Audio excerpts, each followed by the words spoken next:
अपने शरीर को, स्त्री पुत्र गृह पशु धन बंधु बांधवों को इतना प्यार कर लेता है कि उसे लगता है कि बस ये सब हमारे समीप रहे, इससे बड़ा भाग्य मेरा और कोई नहीं हो सकता।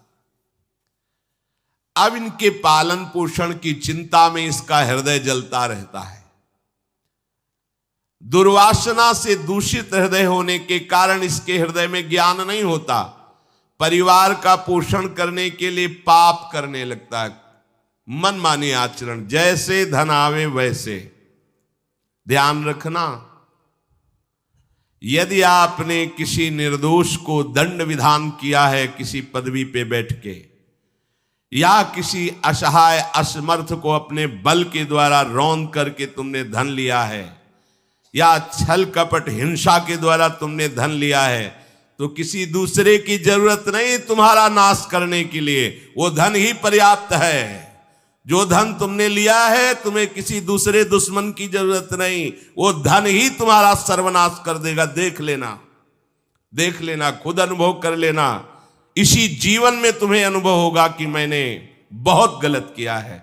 मरते समय तक तुम्हें बोध हो जाएगा कि तुमने क्या किया है।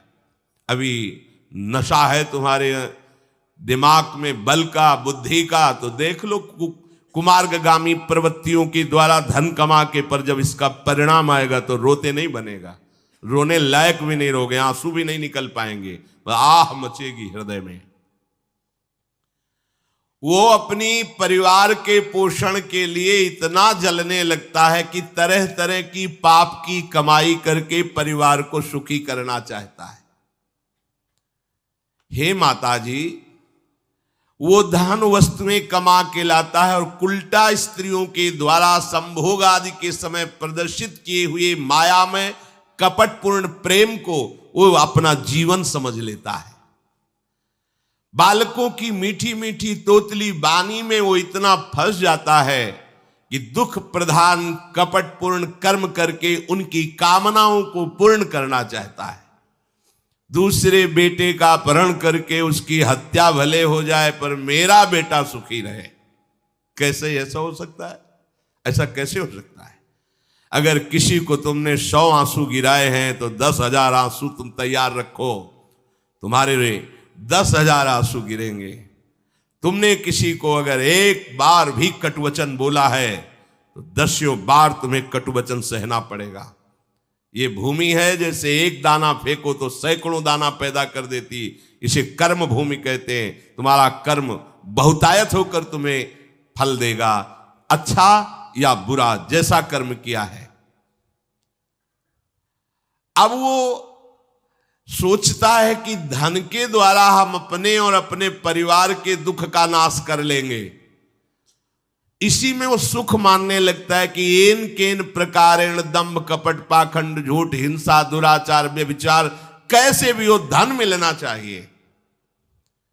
अब वो भयंकर हिंसा वृत्ति के द्वारा धन संचय करता है और अपने परिवार का पोषण करता है, जिसके फलस्वरूप उसके लिए नरक निश्चित हो जाता है।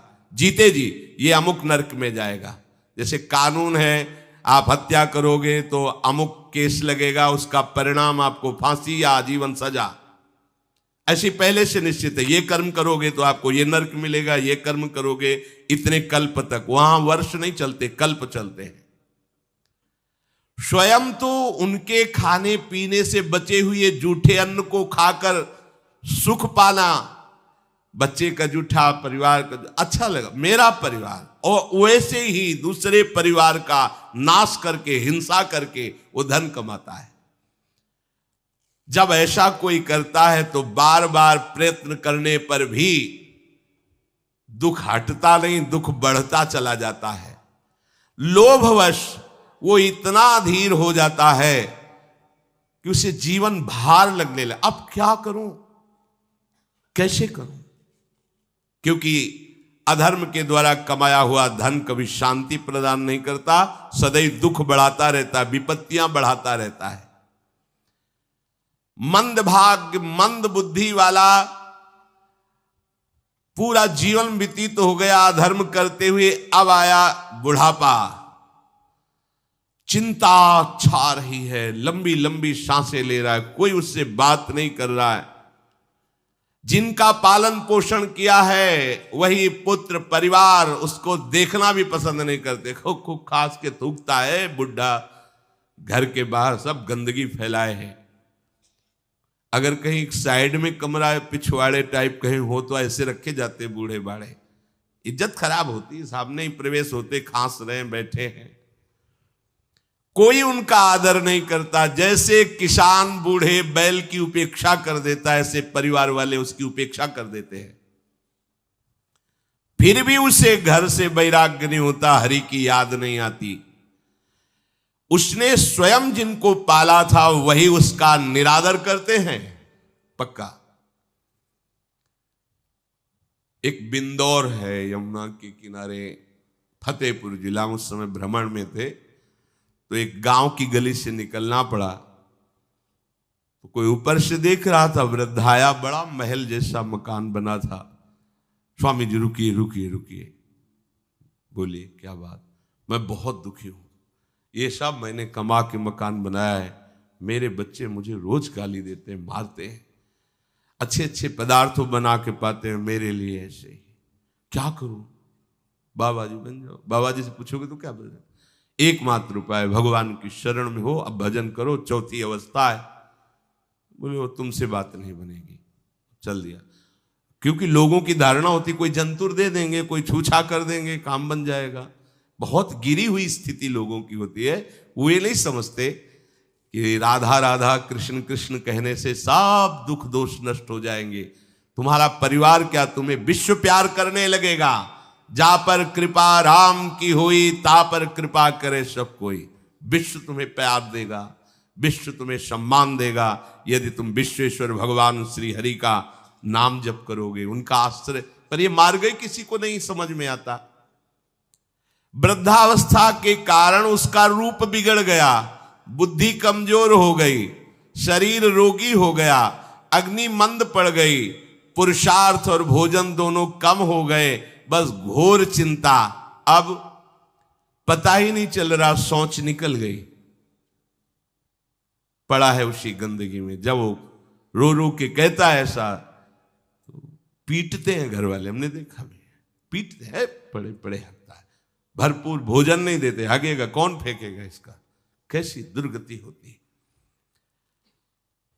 इसमें जो शब्द लिखा है, आस्तेव मत्योपन्यस्तम गृहपाल इवाहरन, गृहपाल कहते कुत्ते को, कुत्ते की भांति वो सबके अपमान सहता रहता है और रूखे सूखे टुकड़े खाकर जीवन निर्वाह करता है, फिर भी उसे भगवान की याद नहीं आती।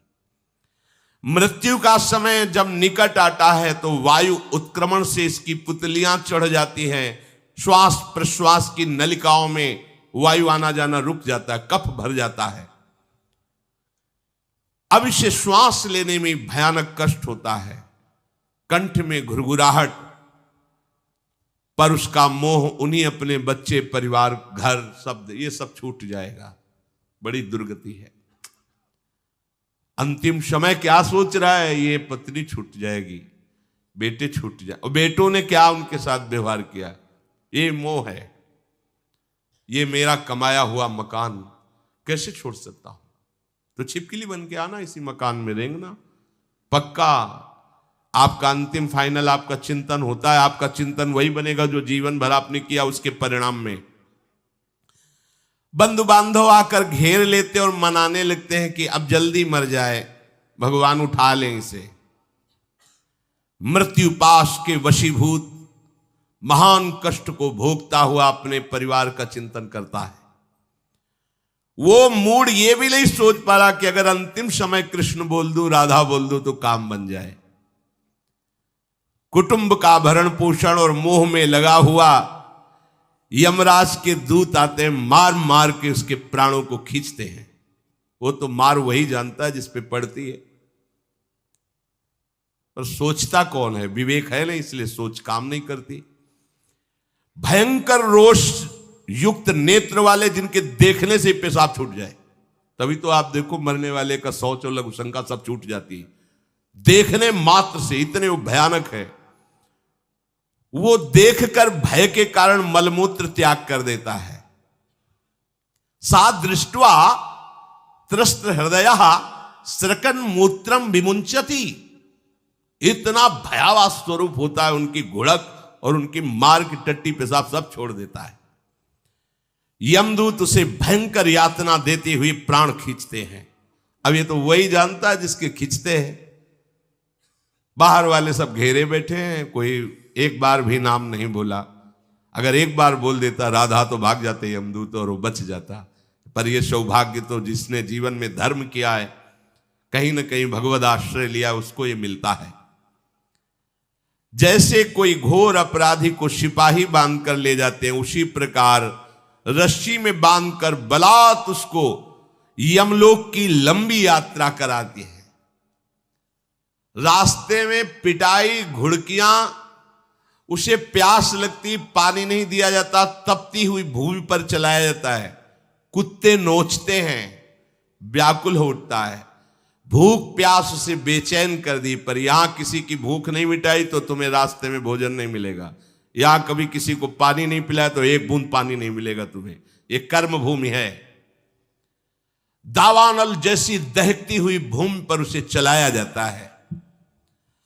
तप्त बालुका में मार्ग में जब एक पग भी आगे बढ़ने की सामर्थ्य नहीं होती, मूर्छा जाती है, मार मार के उसे चेतना में लाते हैं यमदूत, फिर घसीटते हैं। महान दुख में अंधेरे मार्ग से अत्यंत क्रूर यमदूत उसे यमपुरी को ले जाते हैं। कितना मार्ग? 99,000 योजन मृत्यु लोक से। यह ऐसे नहीं कि कोई गप लिखी हुई है, नहीं नहीं। अब जैसे तिहाड़ जेल है, अब जानते ही नहीं तो क्या जानोगे? कहां तिहाड़ जेल? जाओ देखो जाके। आजीवन कारावास, कैसे बड़े कठोर कठोर, जैसा अपराधी वैसा दंड विधान। यहां थोड़ी दया है क्योंकि हृदय है, वहां हृदय नहीं है। वहां हृदयहीन शासक तुम्हारे पीछे लगाए जाएंगे। हृदय ही नहीं है, बस एक एक कर्म का हिसाब। जो हमने पढ़ा था पहली बार तो होश उड़ गए थे। जो यहां दूसरे का मांस खाते हैं ना, कोलू में पेरे जाते हैं। कोलू जैसे गन्ना नहीं पेरा जाता, लगा दिया, कोलू में पेरे जा रहे। मरना है नहीं, सोचो कितना कष्ट। फिर इसके बाद समसी से मांस नोच कर उसे खवाया जाता। होश में हो जाओ। 99,000 योजन का मृत्यु लोक से यमलोक का मार्ग है, लिखा हो 99,000 योजनानाम सहस्राणी नवतिम नवचाध्वनः त्रिभिर्मुहूर्तैर्द्वाभ्याम वा नीतः प्राप्नोति यातनः। एक योजन का मतलब 4 कोश, 99,000 योजन। इतने लंबे मार्ग को 2 या 3 मुहूर्त में तय करना, दौड़ा के 2 या 3 मुहूर्त, बहुत कम समय। फिर वहां पहले से तय, इसको इस नरक में डालो, इसको इस नरक में। वहां इतना समय, थोड़ी भीड़ लगी है। जैसे अपने एक फोड़ा हुआ तो अपने इतने कष्ट समझते, अस्पताल जाओ देखो चीख लगी, किसी पैर टूटा, किसी कुछ, ऐसे ही वहां सब हिसाब हो रहा है। उसको धधकती हुई लकड़ियों में जलाया जाता है, कहीं दूसरों के द्वारा काट काट कर उसको उसका ही मांस खिलाया जाता है। यमपुरी के कुत्तों के भयानक दांत होते हैं, जिंदा, अब मरना है नहीं। वहां भयानक गिद्धों के द्वारा आते खींची जाती है।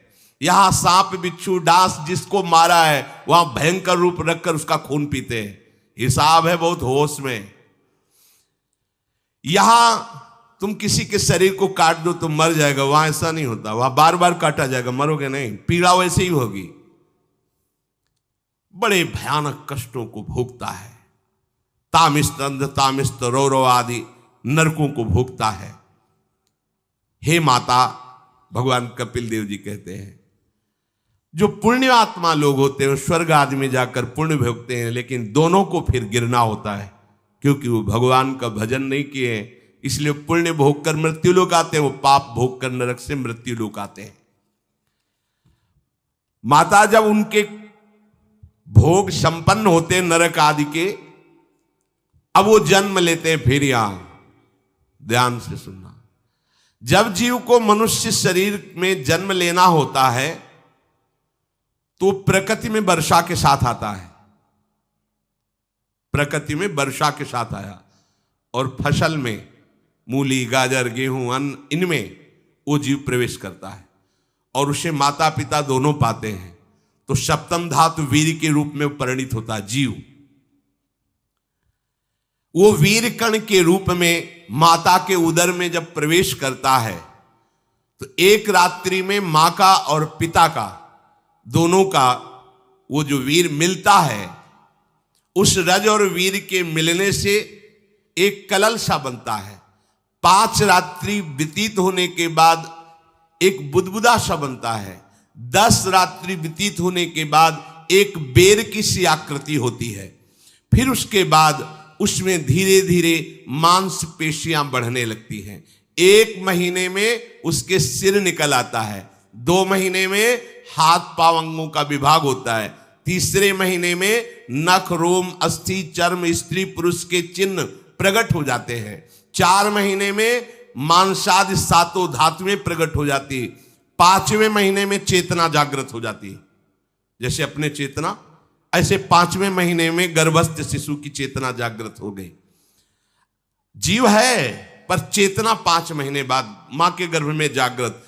अब उसे भूख लगती है, प्यास लगती है, वहां की तापमयी जलन, पीड़ा, छोटे छोटे कीड़ों के द्वारा काटना, 6ठे मास में झिल्ली से लपटा हुआ मां की दाहिनी कोख में कीड़े की तरह तड़पता है। उस समय माता को कड़वे और खट्टे पानी की लालसा होती है, जिससे उसके अंगों में जाकर भयंकर जलन होती है। यह है भोग।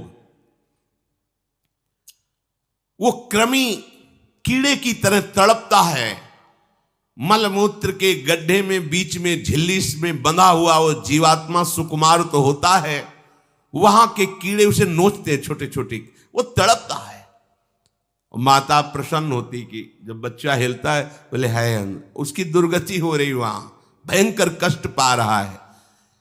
ऐसा क्लेश होता है कि क्षण क्षण में बेहोश होता रहता है। माता के खाए हुए कड़वे, तीखे, गरम, नमकीन, रूखे, खट्टे, यही पदार्थ पाने की इच्छा होती है माता, क्योंकि उसको भोग भोगना है। उसके कोमल शरीर में भयानक पीड़ा होती है जब माता ऐसे पदार्थ खाती है। गर्भाशय की झिल्ली में लिपटा हुआ, आंतों और मलमूत्र से घिरा हुआ सिर, पेट की और पीठ और गर्दन, ये कुंडलाकार ऐसे कंकण जैसा, ऐसी आकृति गर्भस्थ शिशु की होती है। पिंजड़े में बंद पक्षी के समान पराधीन, ना तो वो हिलडुल सकता है ना बोल सकता है, बड़ा असमर्थ दुख को भोग रहा है, चेतना पूरी है। इसी समय भगवान द्रवित होकर उसे ज्ञान देते हैं, गर्भस्थ शिशु को, सबको। जे उसे ज्ञान होता है तो सैकड़ों जन्म के कुकर्मों से याद आते हैं, सैकड़ों जन्म के। ओहो, ये मेरे कर्म का ही फल, मैंने ऐसे कर्म किए इसलिए दुख भोग रहा हूं। बेचैन हो जाता है, कैसे निपट पाऊंगा, सैकड़ों जन्म के कर्म जमा है। अब महान अशांति उसके हृदय में, उस शरीर में भयंकर पीड़ा। कुंडलाकार शरीर है, हिल भी नहीं सकता है, बस कीड़े काटते हैं, बड़ी तड़पन, बड़ी जलन, भूख प्यास की जलन। अब एक और भयानक जलन हुई, उसे स्मरण हो जाता है कई जन्मों के, सैकड़ों जन्मों के पाप कर्मों का। 7वां महीना आरंभ हुआ कि ज्ञान का उन्मेष हो गया। अब प्रसूति वायु उसे चला रही है, तड़पता है वो। सप्त धातु में स्थूल शरीर से बंधा हुआ वो जीव भयभीत होकर के पुकारता है, अगर कोई भगवान है तो एक बार मुझे यहां से निकाल दे। वो विनय करता है भगवान से, कोई अगर भगवान है जिसने मुझे इस बंधन में डाला है, एक बार निकाल दे, यहां से जाके केवल भजन करूंगा। जीव कहता, जंतुरुवाच तस्योपशन्नमवितुम जगदिच्छयात् नाना तनोर्भुवि चलच्चरणारविंदम सोहम ब्रजामि शरणम। रकुतो भयम में येने दृशी गतिरदर्श सतोनुरूपा। हे प्रभु, मैं बड़ा अधम हूं, ये ज्ञान भगवान की तरफ से गर्भस्थ शिशु को होता है। देखो, स्वयं वो इतना कष्ट पा रहा है, फिर जब आप गर्भ हत्या करते हैं तो आपका पाप कितना बड़ा होगा सोचो। सब माताओं से विनय है, संयम से रहो, सावधान रहो। ये हत्या ऐसी नहीं कि तुम्हारे दान पुण्य से क्षमा हो जाएगी। ये जो भ्रूण हत्या है, गर्भ हत्या है, बहुत बड़ा पाप है। आप लोग अज्ञान के कारण इसको ध्यान नहीं देते, इसे खिलवाड़ समझते हो। कितना ज्ञान है। बेटी ही मां है, बेटी ही बहन है, बेटी ही पत्नी बनती है, बेटी ही किसी के जीवन को धारण करने वाली बनती है। और आपने गर्भ में देख लिया बेटी है, तुम स्वयं मां होकर उसका साथ दे रहे हो, उसका नष्ट करने के लिए। हमारी तो बात ही समझ में नहीं आती, क्या बुद्धि भ्रष्ट हो गई। अगर पुरुष का इतना महत्व है तो बेटियां ना हो तो तुम्हारी कौन सी गति होगी, सोचो जरा। जीना मुश्किल हो जाएगा तुम्हारा। तुम पुरुष किस काम के रह जाओगे। तुम्हारा अर्धांग काट दिया जाए तो तुम कैसे होगे। ये स्त्री स्वरूप अर्धांग है। जिस घर में मां बहन नहीं है, स्त्री स्वरूप नहीं, स्मशान जैसा वो होता है। ध्यान दीजिए, ये बहुत बड़ी गलती है जो अपनी बेटियों की हत्या करते हैं। और ये वो पाप है जो अक्षम्य अपराध है। स्त्री हत्या करना शास्त्रों में बहुत बड़ा पाप कहा गया है। फिर वो तो बच्चा है, बिल्कुल नहीं। जिनसे हो गया है, श्रीमद् भागवत का सप्ताह मूल संस्कृत से सुनो और भगवान से प्रायश्चित प्रार्थना करो कि हे नाथ, भूल से गलती हो गई, दूसरा कोई उपाय नहीं। ध्यान से समझ लीजिए, तुम्हारे भ्रूण हत्या गर्भ हत्या के पाप को नष्ट करने में एकमात्र श्रीमद् भागवत समर्थ है, दूसरा कोई नहीं। कोई दान पुण्य तीर्थ स्नान तुम्हें क्षमा नहीं कर पाएगा। यह ऐसा महापाप है। अगर हृदय में जलन करके और मूल संस्कृत के द्वारा पूरी 7 दिन में भागवत श्रवण की जाए नियम से, तो भागवत समर्थ है, इस हत्या के पाप से भी आपको मुक्त कर देगी। जिनके ऐसे हत्या हो गई हो करवा लो, नहीं तो बुद्धि आगे भ्रष्ट करके तुम्हें हरि गुरु से विमुख कर देगा। ये पाप ऐसा नहीं कि तुम्हें 2-4 माला घुमाने से क्षमा हो जाएगा। ये महत अपराध है। सबकी समझ में नहीं आता, समझ जाओ, नहीं तो आप जहां भी हो वहीं से भ्रष्ट कर देगा। ये अपराध नष्ट नहीं होगा, श्रीमद् भागवत की कृपा से नष्ट हो जाएगा। ये हमें बहुत विश्वास है। श्रीमद् भागवत सप्ताहिकी ये है ही महामहिम।